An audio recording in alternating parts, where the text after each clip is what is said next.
ዛሬ የማካፍልሽ ሚስጥር ምናልባትም ለዓመታት ስትሰቃይ የነበረበትን የክብደትና የአመጋገብ ጭንቀትሽን ለአንዴና ለመጨረሻ ጊዜ የሚገላግልሽ ነው። ይህም ብበላ ወፍራለሁ፣ እራት ከበላሁ ቦርጭ ይወጣብኛል እያልሽ ራስሽን ስታስጨንቂ ኑረሻል። ብዙ ለፍተሽ ክብደት መቀነስ ከብዶሻል። ችግሩ አንቺ ጋር አይደለም፣ ጠላትሽ ምግብም አይደለም። ችግሩ ሰውነትሽ ምግብን የሚያስተናግድበት ባዮሎጂካል ሲስተም መበላሸቱ ነው። ዛሬ ይህንን ቪዲዮ ካየሽ በኋላ ምንም አይነት የምግብ እገዳ ውስጥ ሳትገቢ የምትወጂውን ሁሉ እየበላሽ ነገር ግን ሰውነትሽ ከስብ አከማችነት ወደ ስብ አቃጣይነት ማሽን የምትለውጭበትን ሳይንሳዊ ሚስጥር ቁልጭ አድርጌ አሳይሻለሁ። በዚህ ቪዲዮ ውስጥ ከዚህ በፊት ሰምተሽ የማታውቂውን አዲስ ሳይንሳዊ ግኝት አካፍልሻለሁ። ቪዲዮ እስከ መጨረሻው ካየሽ ደግሞ ጂም መሄድ ሳያስፈልግ በ10 ደቂቃ ውስጥ ብቻ በደምሽ ውስጥ ያለውን ስኳር ሙሉ በሙሉ የሚያቃጥል አንድ ተአምረኛ ቀላል እንቅስቃሴ አሳይሻለሁ። ከመጀመራችሁ በፊት ይህንን ቪዲዮ ከየትኛው የዓለም ክፍል ሆነሽ ነው የምትከታተዩ? ከኢትዮጵያ፣ ከሳውዲ፣ ከዱባይ፣ ከአሜሪካ ወይስ ከአውሮፓ?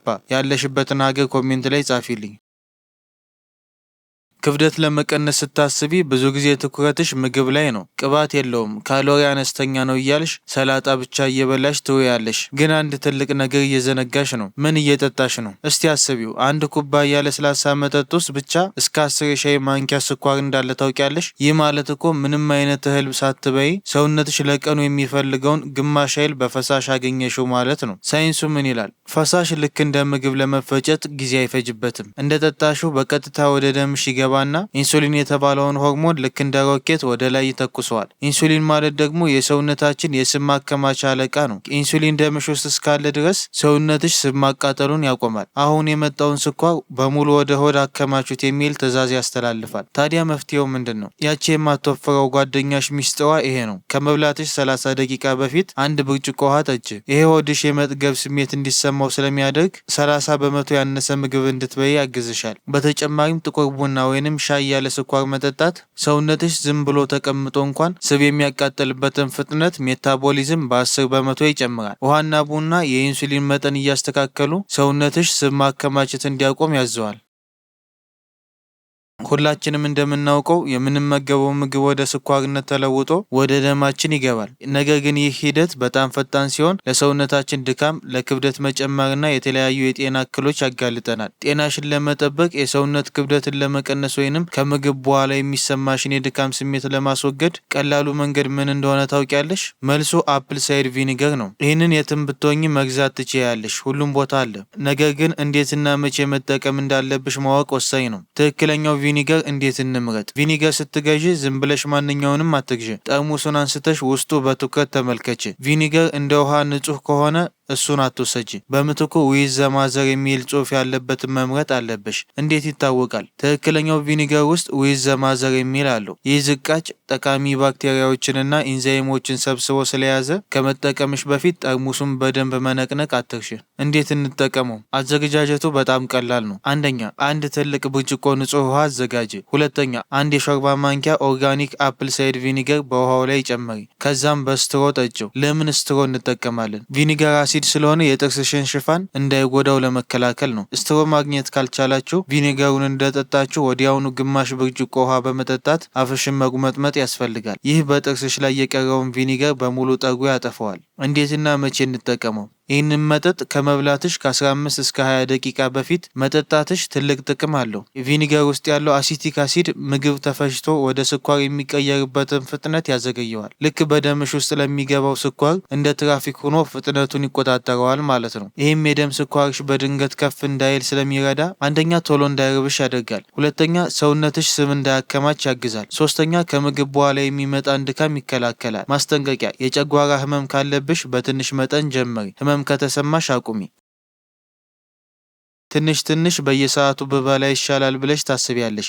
ይህ ሰውነትሽን የሚያበላሸው ትልቁ ስህተት ነው። በየሰዓቱ የምትጎርሽ ከሆነ ሰውነትሽ የተከማቸውን ስብ ለማቃጠል እድል አያገኝም። ምክንያቱም ምግብ ከበላሽ በኋላ ለ3 ሰዓት ያህል ኢንሱሊን ደምሽ ውስጥ ይቆያል። ኢንሱሊን ካለ ደግሞ ስብ ማቃጠል በጣም ይከብዳል። ነገር ግን ምንም ሳትበይ 4ኛው ሰዓት ላይ ስትደርሽ ኢንሱሊን ወደ ታች ይቀንሳል። ግሉካጎን የተባለ አስደናቂ ሆርሞን ስራ ይጀምራል። ይሄ ሆርሞን ነው እንግዲህ ወገብሽንና ሆድሽ ላይ የተከማቸውን ስብ ፈልጎ አውጥቶ እንደ ሻማ የሚያቀልጠው። አንቺ ግን በመሃል ኩኪስ ቸኮሌት ወይንም ፍራፍሬ ስትበይ ግሉካጎንን አስቁመሽ ኢንሱሊንን ትመልሸዋለሽ። መፍትሄው በምግቦችሽ መሃል ቢያንስ የ4 ሰዓት ክፍተት ይኖርሽ። በውሃ ብቻ ቆይ። ኢንተርሚዲየት ፋስቲንግ የሚባለው ጠንካራ ሳይንስ መሰረቱ ይሄ ነው።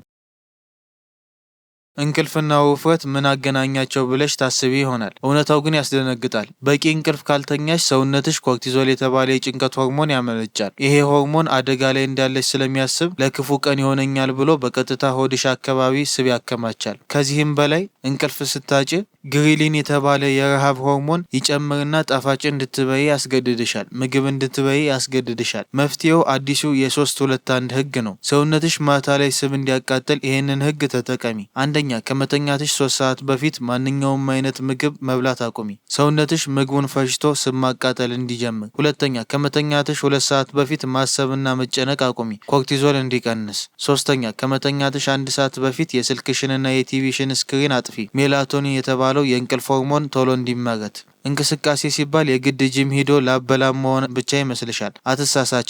ሳይንሱ ኒት ነን ኤክሰርሳይዝ አክቲቪቲ ተርሞጄኔሲስ ይለዋል። ይህ ማለት ከስፖርት ውጭ በየቀኑ የምናደርጋቸው ጥቃቅን እንቅስቃሴዎች ናቸው። ስልክ ስታዋሪ ቁጭ ከምትይ ቁመሽ ወዲያ ወዲህ ብትይ፣ ሊፍት ከመጠቀም ደረጃ ብትወጪ፣ እነዚህ ጥቃቅን ነገሮች ተደምረው በቀን ውስጥ እስከ 500 ካሎሪን ሊያቃጥሉልሽ ይችላሉ። 500 ካሎሪን ማለት እኮ ጂም ውስጥ ገብተሽ ለ1 ሰዓት ያህል ብረት ከማንሳት ጋር እኩል ነው። ሰውነትሽ ልክ እንደ አሮጌ መኪና ቁሞ እንዲዝግ አታድርጊው፣ አንቀሳቅሽው።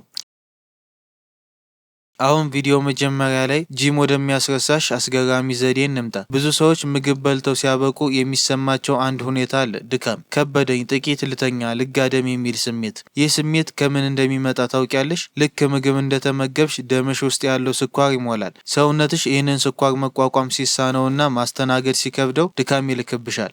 በዚህ ሰዓት ጋደም ካልሽ የሰውነትሽ የስኳር መቆጣጠሪያ በሮች በሙሉ ይዘጋሉ። ደምሽ ውስጥ የሞላው ስኳር የሚሄድበት ሲያጣ ኢንሱሊን መጥቶ ጠቅልሎ ወደ አንድ ቦታ ይወስደዋል፣ ወደ ወገብሽና ወደ ሆድሽ። ታዲያ መፍትሄው ምንድን ነው? ድብቁን እውነት ልንገርሽ። እቤትሽ ውስጥ ሁነሽ እንዲያውም ተቀምጠሽ እንኳን የምታደርጊው አንድ ድንቅ የባዮሎጂ ዘዴ አለ። ሳይንቲስቶች ሶሊየስ ፑሽአፕ ይሉታል። በእግርሽ የታችኛው ክፍል ቁርጭምጭሚትሽ አቅራቢያ ሶሊየስ የሚባል በጣም ትንሽ ግን እጅግ አስደናቂ ጡንቻ አለ። ይህ ጡንቻ ከሌሎች የሰውነት ጡንቻዎች የሚለየው አንድ ነገር አለው። ኃይል ለማግኘት በጡንቻሽ ውስጥ የተከማቸውን ስኳር ሳይሆን በቀጥታ ደምሽ ውስጥ ያለውን ስኳር ነው የሚጠቀመው። ይህንን ድብቅ ሞተር ምግብ ከበላሽ በኋላ በ10 ደቂቃ ውስጥ ካስነሳሽው ደምሽ ውስጥ ያለው ስኳር ገና ወደ ስብነት ሳይለወጥ ይህ ጡንቻ እንደ መግነጢስ እየሳበ ይበለዋል። እንዴት ነው የምናስነሳው? አንደኛ ተቀመጭ። መቀመጫ ላይ ወይንም ሶፋ ላይ እንደተቀመጥሽ እግርሽን መሬት ላይ አስቀምጭ።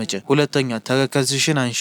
የእግርሽን ጣቶች መሬት ላይ እንዳስቀመጥሽ ተረከዝሽን ብቻ ወደ ላይ ከፍ አድርጊ። ሶስተኛ ልቀቂው። ተረከዝሽን መልሰሽ መሬት ላይ አስቀምጪው። ይህንን እንቅስቃሴ ለ10 ደቂቃ ያህል ደጋግመሽ ስሪ። ስልክ እየተጠቀምሽ ቴሌቪዥን እየተመለከትሽ ወይም ከቤተሰብ ጋር እየተጫወትሽ ልታደርጊው ትችያለሽ።